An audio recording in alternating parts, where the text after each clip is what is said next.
Free market economists argue that people should be left alone to make decisions for themselves. A person knows what is best for himself because only the individual has knowledge of his own circumstances and desires. But what if there were a decision that both required specialized knowledge to make and which most people, if they had the specialized knowledge, would tend to make in the same direction? For example, suppose your employer gave you the option of keeping your entire paycheck or putting 5% into a retirement fund and having the employer contribute an additional 5%. Where most people are concerned, the better option is the retirement fund. If all workers had the specialized knowledge necessary to make that choice well, that's what most would choose. But few workers have the specialized knowledge required to make that choice well. Is there a way to encourage people to make what is, for most of them, the right choice, without forcing all of them to make that choice? The answer is what economists call nudging. We can nudge the worker in the right direction by adjusting his default option. For his retirement plan, the worker faces two options. He can choose to participate, or he can choose not to participate. But there's a hidden third option. He can choose not to make a choice at all. Doing nothing is itself a choice. What happens when the worker chooses to do nothing? Under current law, if the worker chooses to ignore the choice, he is not enrolled in the retirement plan. In other words, the don't participate option is the default option. Don't make a choice is the same as don't participate. By definition, there's always a default option. It's what happens when the person does nothing.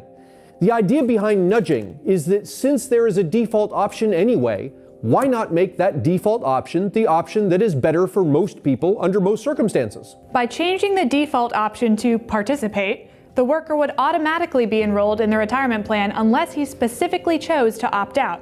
Nudging is setting the default option to that which most people would select if they had the knowledge required to make a rational choice.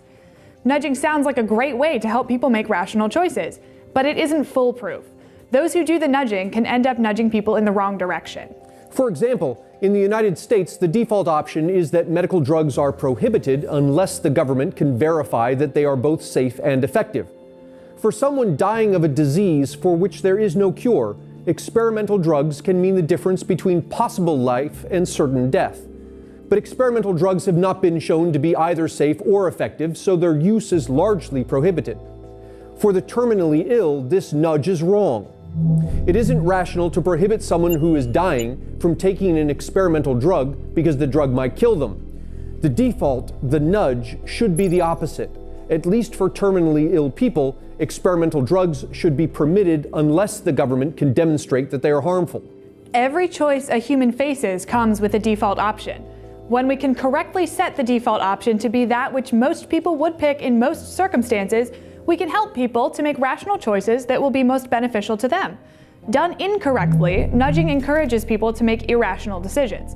But done correctly, nudging is one way humans can help each other negotiate the sometimes complex decisions we have to make as members of the wondrous venture we call the economy.